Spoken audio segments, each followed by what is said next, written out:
Okay, welcome everybody. This is an informal conversation with who's joining us here is Denise Freeland and Dustin Menger.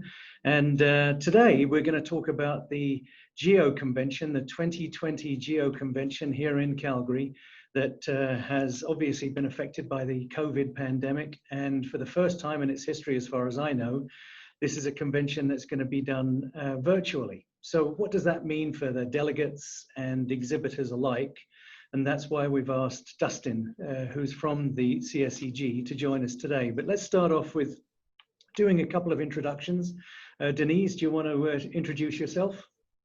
Sure, Denise Freeland, and I have been in the petroleum exploration industry for about 40 years now. I know, time goes by really, really fast. I am a geophysical technologist and data manager, and this year I am the president of the Calgary Geoscience Data Managers Society, and I'm also a founding member, and I'm pretty convinced that this is a worthwhile endeavor. And I'm very interested in the GeoConvention. I've attended many times, and I'm interested to see what this year's convention will look like. Yeah, it's going to be fascinating, absolutely fascinating. Dustin? Yeah, well, thank you guys for having me. My name is Dustin Menger. My tenure within the industry isn't quite as much as Denise. I've went straight out of university, went into the oil field, working in the field actually with Schlumberger and doing wireline with them. Through a few different roles within the service industry, I then got turned on to GeoConvention, and my first show with GeoConvention was 2015. Okay. So that would make 2020, I think, my sixth event, and certainly most unique. I am a member of both, or of all the CSPG, the CSEG, and the CWLS. So as the GeoConvention partnership, it's kind of my role to ensure, good return for all of our partner societies and good return for our membership alike, with the technical content and exhibits and sponsorship, that sort of thing.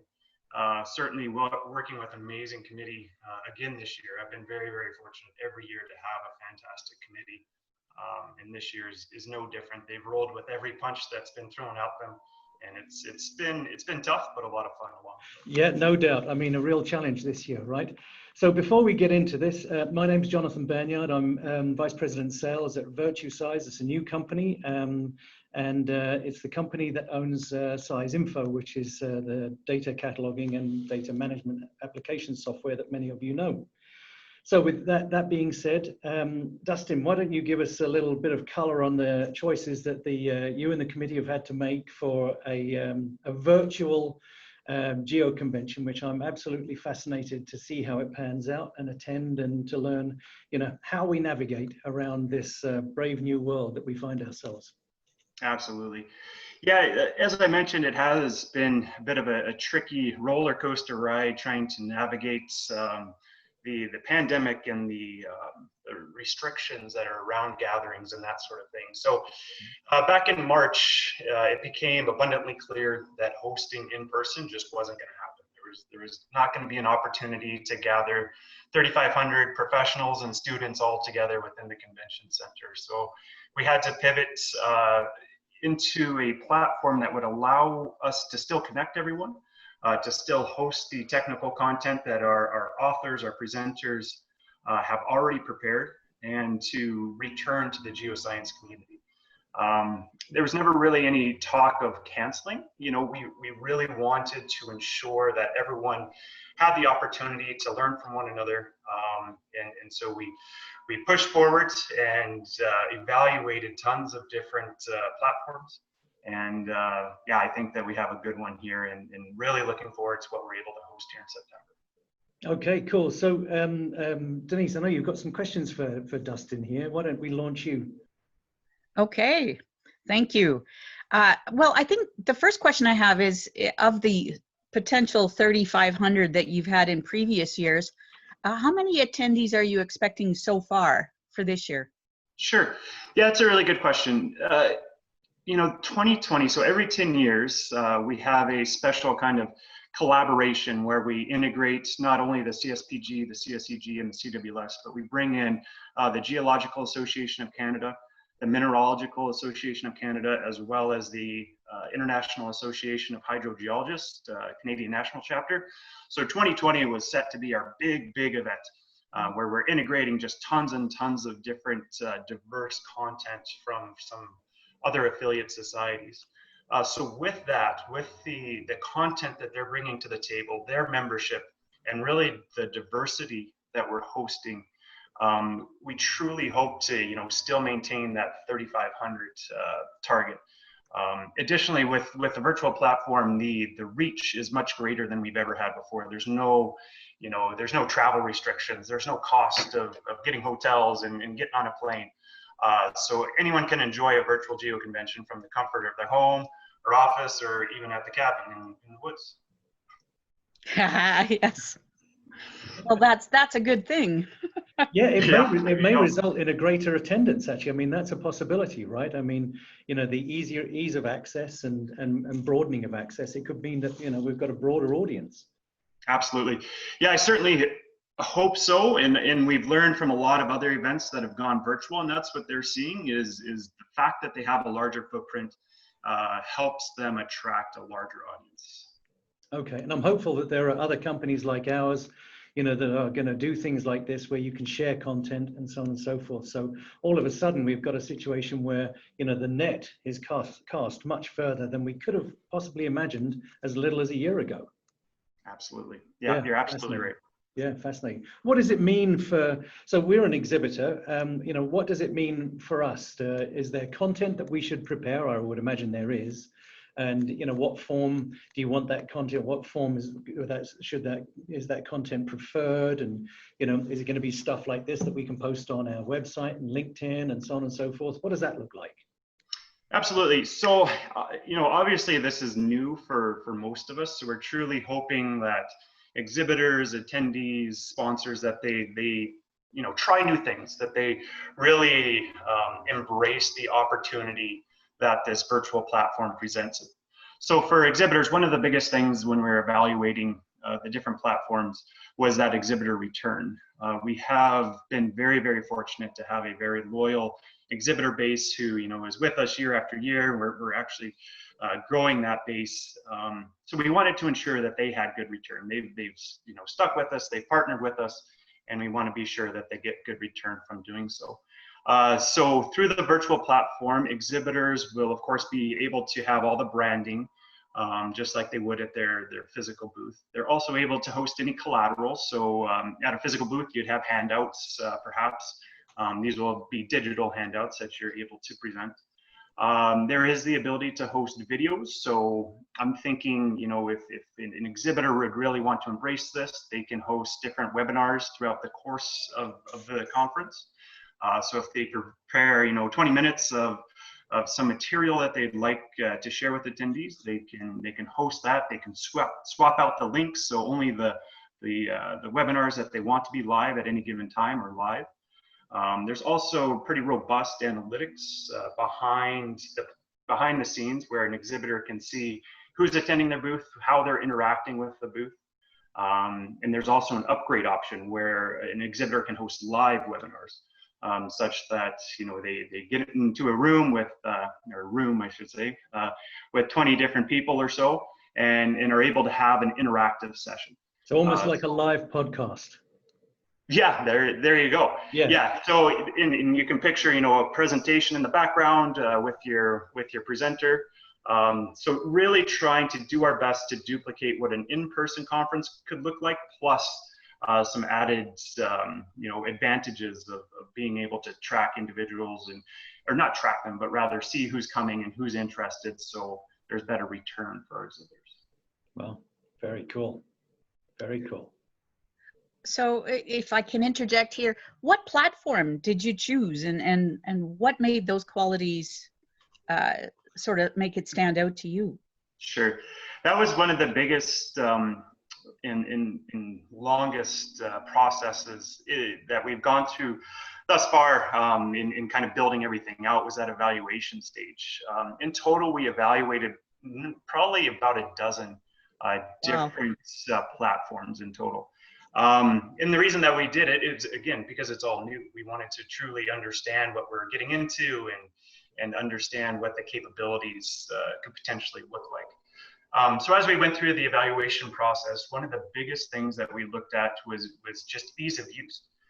With the program as complex as GeoConvention, with 450 oral presentations across about 90 sessions, another 150 posters, we really needed to ensure that that user interface was very intuitive, such that any delegate can go in, get to where they need to be and view the content that they'd like to see.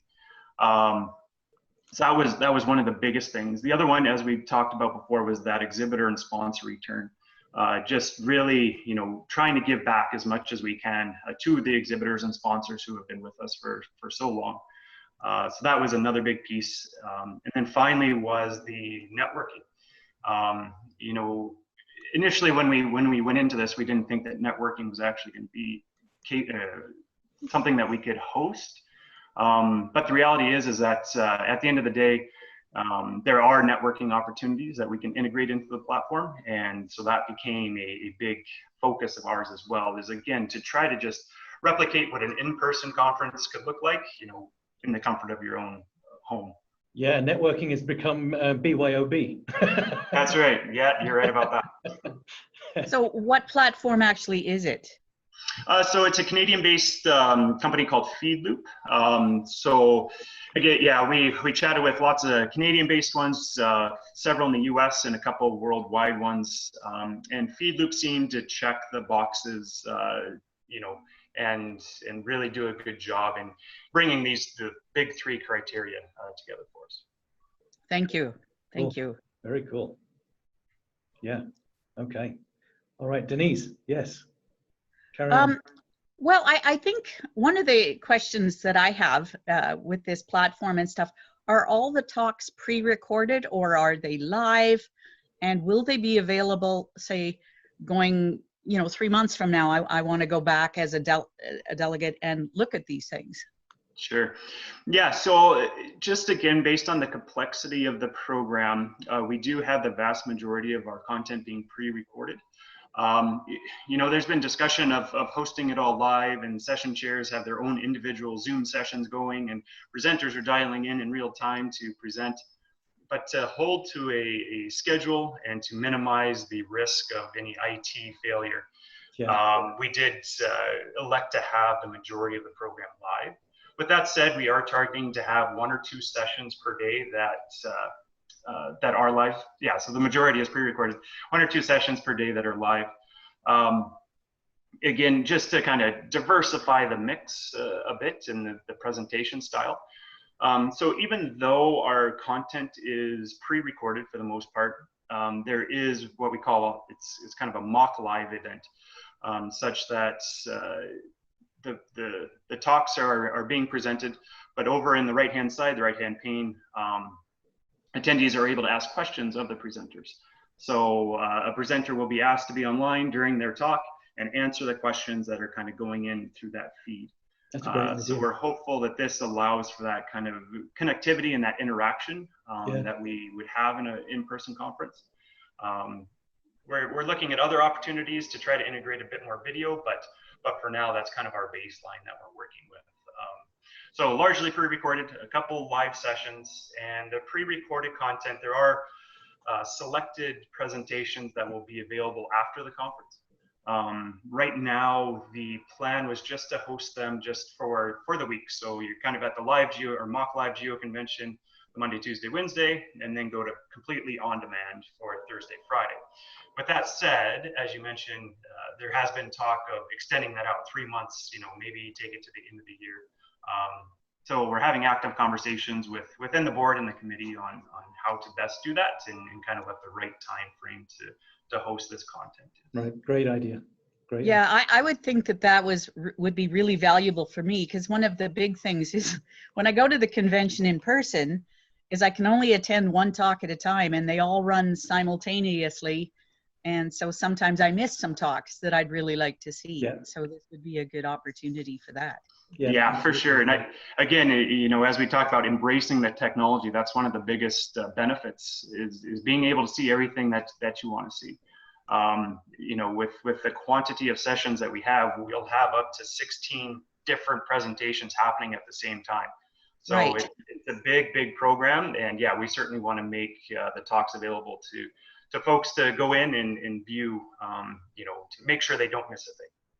Yeah, I think what's exciting about this is that, you know, when we get back to normal, whatever normal looks like, you know, let's roll the tape forward to next year. I could really see a hybrid version of this happening where, you know, okay, if we're fortunate enough to, you know, attend in person, but then like Denise was saying, you know, you've got the ability to, if you've got talks that have been archived and so on and so forth, you can go back to the talks that you missed after the convention is done. And I think, you know, the knock-on benefits of that are tremendous. I think, you know, you've just, again, Yes. you're increasing your connectivity and spread over well beyond the 5 days the convention normally is. I think that's fantastic. It's exciting.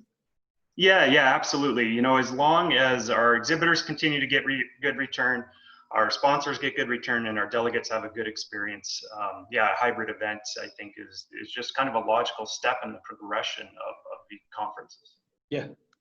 And then even, you know, international events, all of a sudden, you know, well, maybe I can go to, you know, the EAGE now from the comfort, right? From the comfort of my sofa. That's Very right. exciting, right? Or yeah, those folks can come to GeoConvention, which yeah. Very much so, right? Yeah, so I could see there's, you know, a real sense of momentum with this one, and I think it's exciting, and I'm confident that it's going to be very successful, very successful. Yeah, very interesting. Denise, did you have some other questions for us? Well, I do, because often I go and I look at the poster sessions, and so hopefully this will be an awesome sort of opportunity to be able to see those whenever I want, right? So what is your plan for the poster sessions? Yeah, great question. So the posters are going to be presented kind of in a unique fashion. They'll be hosted kind of like a flash presentation, if you will. So poster presenters that have been kind of asked to, you know, pare down a big presentation into just 5 minutes. Wow. So these 5 minutes, they can either walk through a short slide presentation. They can have a high resolution PDF up that they're talking about as they would in person.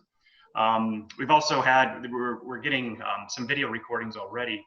And we had one individual share, you know, they're talking about a piece of software, and they shared their desktop, and they actually walked through this piece of software and what they were talking about. So they really embraced the opportunity to not just have a static image, but to walk attendees through what they were talking about.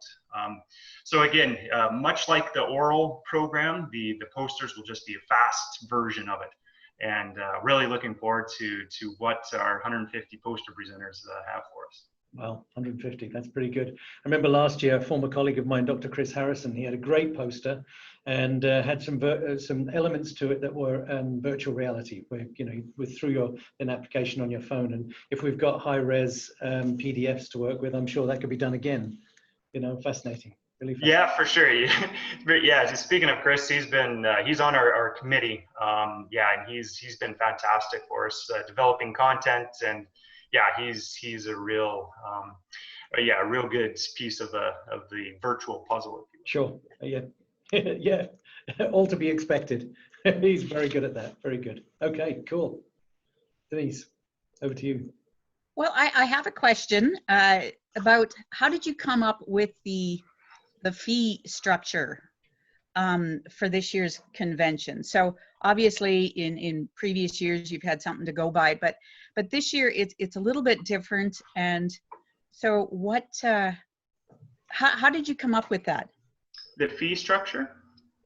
Yeah, the cost of the convention to the delegates. Sure. So at the end of the day, we wanted to make GeoConvention 2020 as accessible as possible to the geoscience community. So that's why we reduced the pricing as much as we did. We felt that, you know, in times like these, where you're not able to necessarily go to courses or go to workshops, we wanted to provide that opportunity, and we didn't want there to be hurdles to any sort of participation. So we did lower our cost as much as we could, such that we don't put our partners, our nonprofit partner societies, in a bad financial situation. Right. But yeah, so we just really tried to target a price point that would attract as much attendance as we could, while not jeopardizing the any sort of costs associated with the convention. Right. Yeah, it was a fine line. It's a fine line for sure. Well, you've got to maintain the health of the society as well, as much as possible, right? Because if it's an unhealthy society, it doesn't do any of the delegates any good. So yeah, fine line to balance. Absolutely, fine line to balance, in not necessarily a true science to it.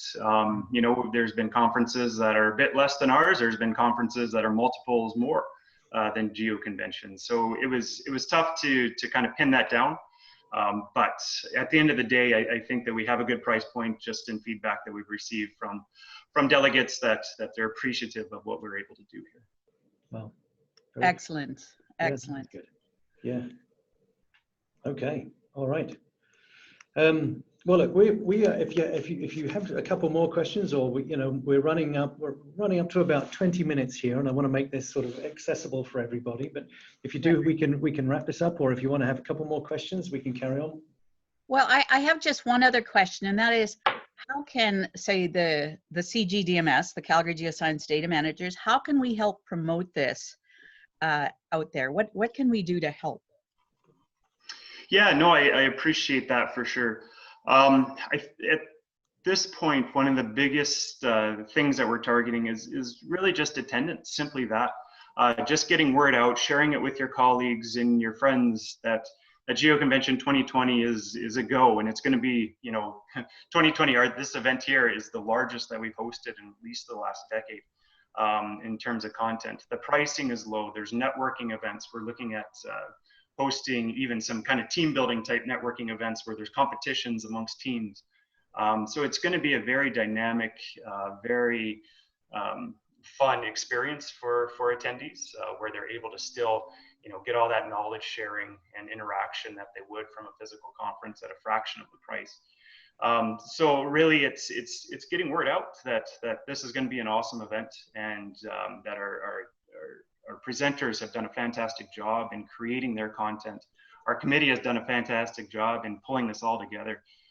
So truly it's just, having some return for those individuals who put in so much time into driving this content and driving this to a virtual platform. Well, so if we want more information, we can go to the GeoConvention website. All of the information that we would need would be on that website.